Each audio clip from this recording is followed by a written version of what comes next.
ایک سوچ ہوتی ہے دین کی، مذہب کی، اور ایک سوچ ہوتی ہے اللہ کی۔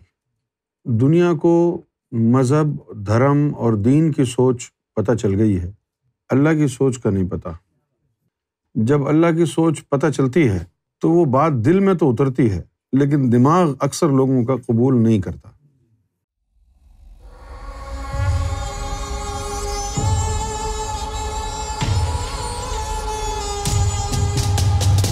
جب ہم پر اللہ کی سوچ کا انکشاف ہوا تو ہمارے تو سارے مسائل دور ہو گئے، کیونکہ اللہ جو ہے اس کی سوچ یہ ہے کہ بندہ اس سے محبت کرے، بندے کے جذبات رب کے لیے ہوں، بندے کے دل میں کیا ہے رب وہ دیکھتا ہے۔ اور دنیا کیا دیکھتی ہے کہ یہ مندر میں کھڑا ہے یا مسجد میں۔ اللہ یہ نہیں دیکھتا کہ یہ کہاں کھڑا ہے، اللہ یہ دیکھتا ہے کہ اس کے دل میں کیا ہے۔ آپس کی بات ہے، خانہ کعبہ بھی تو پتھر کا ہی بنا ہوا ہے۔ ایک پتھر کو حرام، ایک پتھر کو حلال کہو تم، کہاں کا انصاف ہے؟ خانہ کعبہ بھی تو پتھر کا ہی بنا ہوا ہے نا، آسمان سے تو نہیں آیا خانہ کعبہ۔ تو اللہ کے یہاں پر اللہ کی سوچ کیا ہے؟ دیکھو، یہ زمانہ دور گوھر شاہی کا آپ نے کہا ہے کہ ہے، اس میں تو شک نہیں ہے کہ یہ ہے، لیکن جب دور گوھر شاہی کا زمانہ آ گیا ہے تو اب آپ کو صرف اللہ کی پرواہ کرنی چاہیے۔ موسیٰ علیہ السلام کے دور میں موسیٰ علیہ السلام کا ایک جگہ سے گزر ہوا تو دیکھا ایک آدمی آسمان کی طرف منہ کر کے کہہ رہا ہے، اے اللہ، اگر تو زمین پہ آ جائے تو میں تیرے بالوں میں تیل ڈالوں، کنگھی کروں۔ اگر تو زمین پہ آ جائے تو میں تجھے اپنی بکریوں کا تازہ تازہ دودھ نکال کے دوں۔ موسیٰ علیہ السلام نے جب یہ باتیں سنی تو بڑے ناراض ہوئے اور اس کو ڈانٹ دیا اور کہا، یہ کیا تو اول فول بک رہا ہے، اللہ ان چیزوں سے پاک ہے۔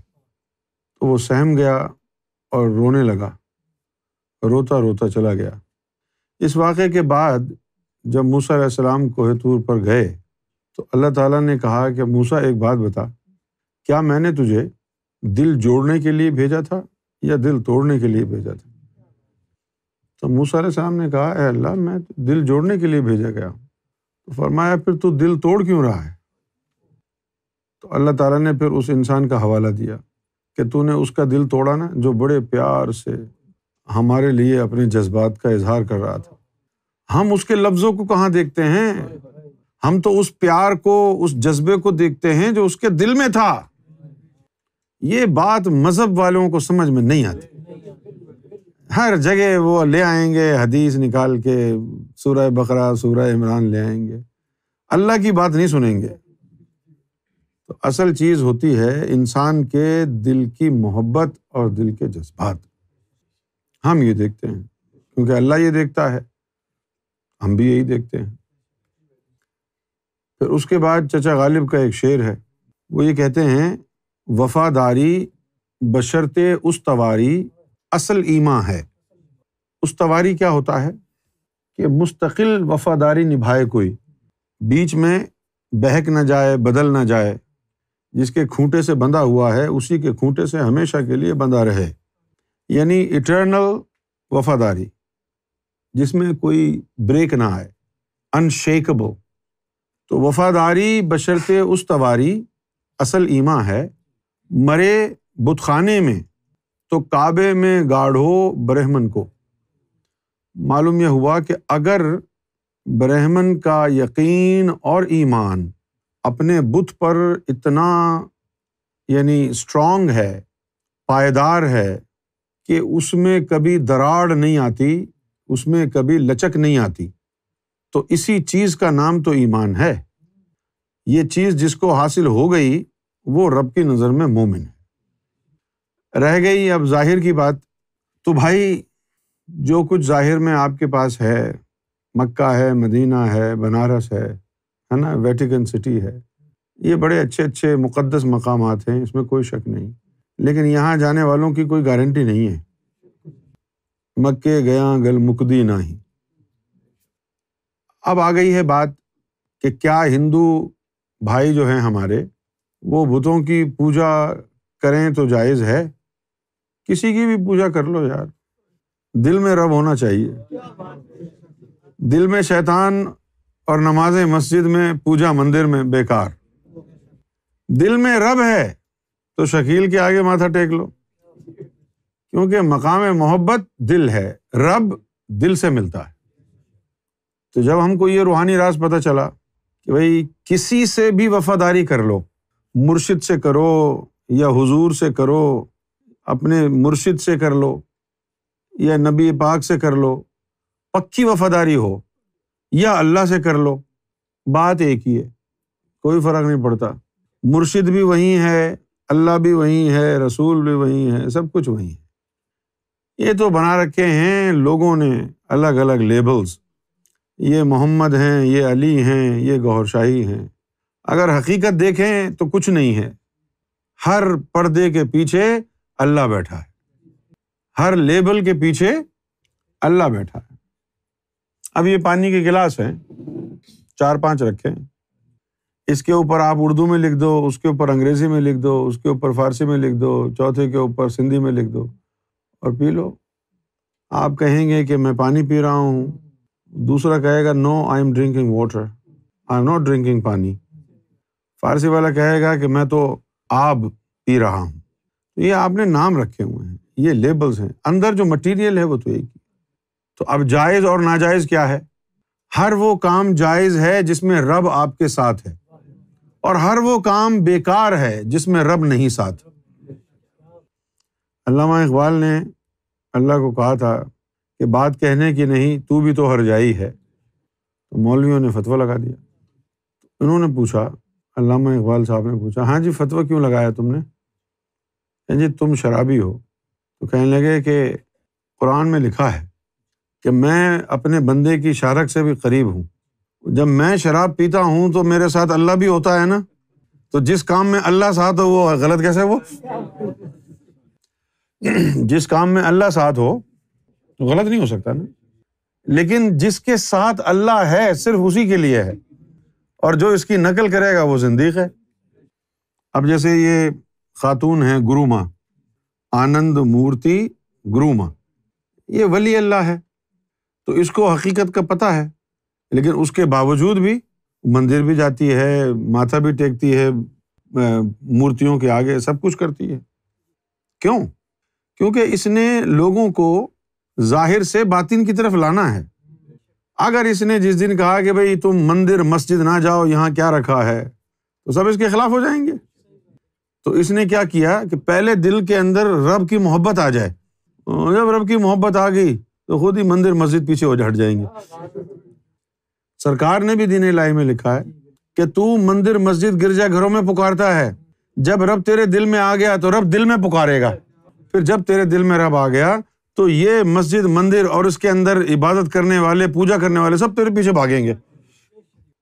ہم کو بھی جب راز پتہ چل گیا تو شروع میں تو ہمارا مزاج بڑا سخت تھا. ڈنڈا رکھا ہوا تھا گھر میں کہ سرکار کے علاوہ کسی کا نام لیا تو کھوپڑی توڑ دوں گا. نہ کوئی منقبت، نہ کسی ولی کا قصیدہ، نہ کوئی نعت، کچھ نہیں. شروع میں بڑی سختی کی تھی ہم، لیکن آہستہ پھر ہم کو یہ کہا کہ بھئی لوگوں کو نکالنا ہے یار. جب لوگوں کو یہ حقیقت پتہ چل جائے گی جو تم کو پتہ چلی ہے تو ان کا رخ بھی اللہ کی طرف ہو جائے گا. ابھی تمہارا رخ اللہ کی طرف نہیں ہے نا، اس لیے لڑ رہے ہو کہ یہ مندر میں جا رہا ہے، یہ مسجد میں جا رہا ہے، یہ گرودوارے میں جا رہا ہے، اس لیے تم کو پریشانی ہے. لیکن جب تمہیں حقیقت پتہ چل گئی، اللہ تمہارے دل میں آ گیا، پھر کیا کرو گے تم؟ پھر تم کو یہ تکلیف نہیں ہوگی کہ یہ مندر، گرودوارہ، گرجا، مسجد کیوں جا رہا ہے. پھر تم بڑی خاموشی سے کیا کرو گے کہ یار ان کا رخ اللہ کی طرف ہو جائے. پھر اللہ کی طرف جب ہو گیا بس کہنے سننے کی پھر ضرورت نہیں پڑے گی. ابھی جب تک تمہارا رخ اللہ کی طرف نہیں ہے تو مسجد جانے والوں کو روکو گے تو وہ ماریں گے جوتا، مندر جانے والوں کو بولو گے تو وہ کہیں گے جی یہ ہمارا دین نشٹ کرنے کے لیے آیا، پکڑ کے مارو اس کو. وہ راون سمجھ کے جوتوں کی برسات کر دیں. یا تم اس کو کہو کہ بھائی گرودوارے نہیں جا، بولے گا لے جی بابا جی نے تو کہا تھا جاؤ، یہ کہتا ہے نہیں جاؤ، شیطان ہے. تو پرابلم ہے نا. تو اس کا صحیح طریقہ کیا ہے کہ بجائے زبان سے ان کو کہنے کے، ان کا رخ اللہ کی طرف کر دے اگر ہمت ہے تیرے اندر. تو جب اس کا دل اللہ کی طرف ہو گیا تو جدھر اللہ ادھر یوں. پھر جب تیرے اندر اللہ آ گیا نا تو پھر مسجد چلے جانا، پھر ساری مسجد والوں کا رخ تیری طرف ہو جائے گا۔ تیرے اندر اللہ آ جائے پھر تو مندر چلے جانا، سب کا رخ تیری طرف ہو جائے گا۔ جائز اور ناجائز میں جو ہے چکروں میں نہ پڑو، یہ دیکھو کہ کس کا رخ اللہ کی طرف ہے، کس کا رخ نہیں ہے۔ ہندوؤں کے نزدیک تو مورتیوں کی پوجا کرنا عبادت ہے نا، مسلمانوں کے نزدیک کعبے کے آگے جھکنا عبادت ہے نا۔ تم ہندوؤں کو کہو مورتیوں کے آگے جھکنا ناجائز ہے، وہ کہیں کہ کعبے کے آگے جھکنا ناجائز ہے، دونوں لڑتے رہو گے نا، اس مسئلے کا حل تو نہیں نکلے گا نا۔ تم اپنے مذہب کے حساب سے بتاؤ گے کعبہ افضل ہے، وہ اپنے دھرم کے حساب سے بتائے گا مورتی افضل ہے، تو لڑتے رہو۔ صوفی ایسی باتیں نہیں کرتا فضول۔ صوفی کیا کہتا ہے؟ یہ مندر مسجد سب اپنی جگہ ہیں، لیکن دل میں رب کو لاؤ، پھر جدھر رب لے جائے گا تو چلے جانا۔ رب تمہیں مندر مسجد تو نہیں لے جائے گا، رب یا تو تمہارے اندر آئے گا یا تم کو اپنے اندر لے جائے گا۔ جب تیرے اندر رب آ گیا تو اللہ والا ہو۔ اب جو مندر مسجد جاتے تھے اب وہ تجھے دیکھنے آئیں گے۔ ایک بت وہ ہے جو تو اپنے ہاتھ سے بناتا ہے اور مندر میں رکھتا ہے، اور ایک بت وہ ہے جس کو اللہ نے بنایا، اس میں روح پھونکی، اب وہ بت بول رہا ہے۔ یہ تم بت ہی ہو نا، تم مورتی نہیں ہو۔ تو اللہ نے جو مورتی بنائی ہے اس کے اندر روح پھونکی، وہ مورتی چلنے لگی، بولنے لگی۔ بھائی مٹی سے بنایا نا انسان کو، اور مورتی کو کس سے بناتے ہیں؟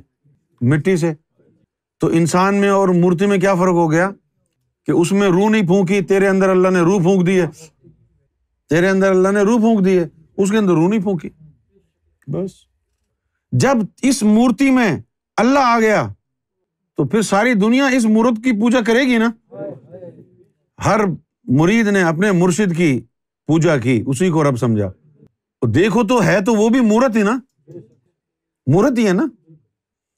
ایک مورتی تو اپنے ہاتھ سے بناتا ہے جو مندر میں رکھتا ہے، ایک مورتی تجھے اللہ نے بنایا۔ کون سی مورتی بہتر ہے؟ جو اللہ نے بنائی ہے۔ اب جو اللہ نے مورت بنائی ہے، اب اس میں یہ ہے کہ اب اس مورت میں اللہ کی صورت کو لانا ہے۔